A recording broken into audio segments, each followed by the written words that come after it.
सास नहीं माँ। हर समय सास और बहू का रिश्ता खराब नहीं होता। किसी किसी समय ऐसा भी होता है कि एक अच्छी सास बेटे से ज़्यादा अपनी बहू का ख्याल रखती हो।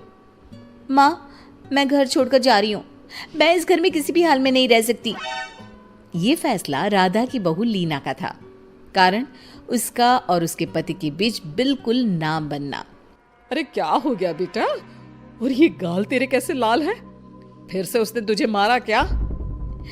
वो अब नई बात नहीं है माँ, लेकिन आज तो उन्होंने साफ साफ बोल दिया कि वो मेरे साथ नहीं रहना चाहते। अच्छा, क्यों भाई? क्यों नहीं रहना चाहता? जरा बुला तो उसे।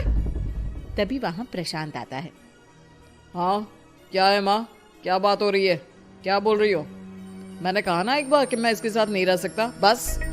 अरे ना रह, किसने कहा? निकल जा घर से। प्रशांत माँ की बात सुनकर हैरान हो जाता है। हैं? कैसी बात कर रही है माँ? मैं कहाँ जाऊंगा? वैसे भी हम यहीं रहेंगे। जाएगी तो ये। लीना रोते हुए अपने कपड़े पैक करने चली जाती है और घर से निकल ही रही होती है कि रुक, तू कहाँ चली कपड़े लेकर? कैसी बात कर रही है माँ जी? वो साफ साफ तो बोल रहे हैं कि मेरे साथ नहीं रहना चाहते, तो क्या करूं मैं? हाँ, तो उसे ना रहना है तो ना रहे, जाए यहाँ से। तू भूल गई बहू, घर मेरे नाम का है, तेरे पति के नाम का नहीं। तो निकलेगा ये, तू नहीं। कैसी बात कर रही है माँ? मैं बेटा हूं तेरा। ये जाएगी घर से बाहर। ना ना बेटा, तूने मेरे लिए किया ही क्या है? अरे सारा दिन ये बहू है जो मेरा ख्याल रखती है। ये कमाती है और सारा खाना भी बनाती है। एक एक पैसा घर पर देती है। अरे मेरी कौन सी दवा है कौन सी नहीं, ये भी इसी को पता है। तुझे पता है क्या? तेरी दवा? तुझे क्या हो गया माँ? सही तो है तू? नहीं, माँ को बीपी और शुगर की प्रॉब्लम है। मैं आपको व्हाट्सएप कर देती हूँ, जो जो दवाई माँ लेती है बता देती हूँ। हाँ ठीक है, माँ की दवा रखने वाली। जा निकल घर से। सास को बेटे पर गुस्सा आ रहा था।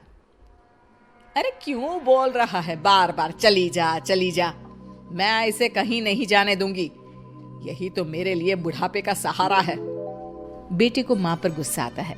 वो घर छोड़कर जाने लगता है कि उसकी बीवी उसे रोक लेती है। देखिए, मेरे कारण आप अपना घर ना छोड़े। मैं दूसरे कमरे में शिफ्ट हो जाती हूँ। सोचिएगा कि मैं इस घर में हूँ ही नहीं। वैसे भी माँ का ख्याल रखने के लिए आपको किसी ना किसी को तो रखना पड़ेगा ना। लड़का मान जाता है और बीवी के साथ रहने को हामी भर देता है। अब क्या, जब वो सुबह सोकर उठता, उसकी बीवी उसके लिए चाय बना कर रख देती, ऑफिस के लिए टिफिन और कपड़े साफ कर कर अलमारी में रखना। अरे क्यों काम करती है उसके?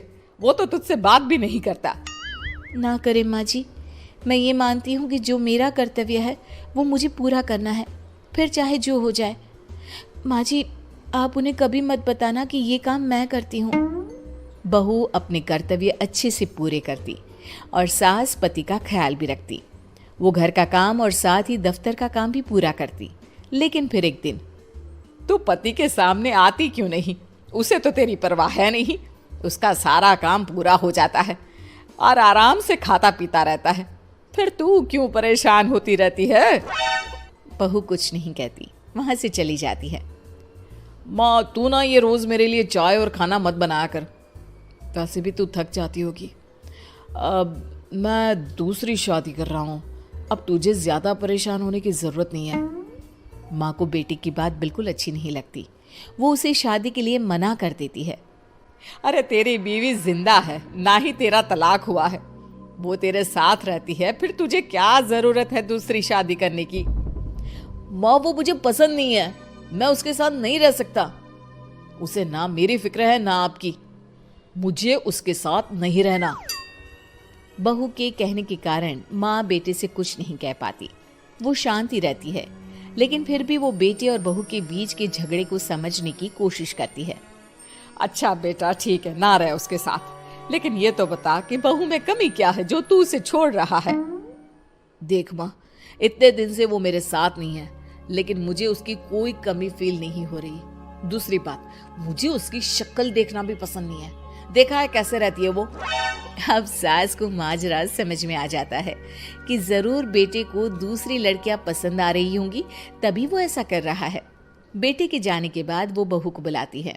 बहू जो काम करके अभी किचन से निकली होती है, उसके सारे बाल बिखरे होते हैं, पास से मसाले की बू आ रही होती है और उसकी शक्ल से चमक भी चली गई होती है, कपड़े भी अस्त व्यस्त। बेटा तू खुद का ख्याल क्यों नहीं रखती है? माँ जी, वक्त ही नहीं मिलता, फिर आजकल तो ऑफिस घर से ही चल रहा है, तो क्या ख्याल रखना। ऐसा नहीं है बेटा, ऑफिस घर से चल रहा है तो खुद का ख्याल ना रखा जाए।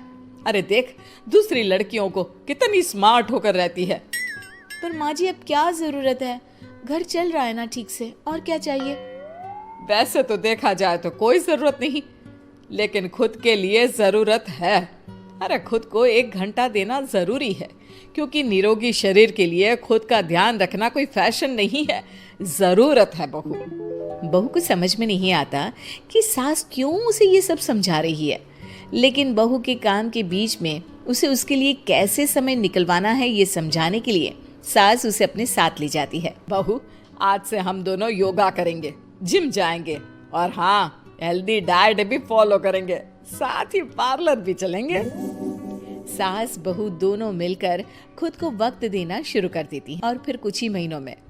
क्या बात है बहू, तू तो पहचान में ही नहीं आ रही है, कैसे? सब आपकी मेहरबानी है माँ जी, सच्ची मैंने खुद को बहुत इग्नोर कर दिया था, लेकिन अब लग रहा है कि मैं गलत थी माँ जी। सास और बहू बात कर ही रहे होते हैं कि सामने से पति आ जाता है। वो बीवी को देखता ही रह जाता है। हाँ, तो तू क्या कह रहा था कि तू दूसरी शादी करेगा? मैंने बहू से बात कर ली है। बहू, अब कल से तू जो इसे खाना बनाकर टिफिन देती थी ना, इसके सोकर उठने से पहले चाय रख देती थी, इसके कपड़ों से लेकर सारी चीजों का ख्याल रखती थी ना, वो छोड़ देना। कल से कोई और ला रहा है ये। बेटा समझ नहीं पाता कि उसकी बीवी इतनी प्यारी कैसे हो गई। अब बहू को क्या देख रहा है? तलाक के पेपर मैंने बनवा लिए हैं और हाँ, ऊपर का पोर्शन भी खाली करवा लिया है। किराया देकर रहना शुरू कर देना अपनी नई बीवी के साथ। मैं तो अपनी बहू को नहीं छोड़ सकती। माँ, मैं भी नहीं छोड़ सकता अपना परिवार, मेरी बीवी और इस घर को। मुझे माफ कर दो आप लोग।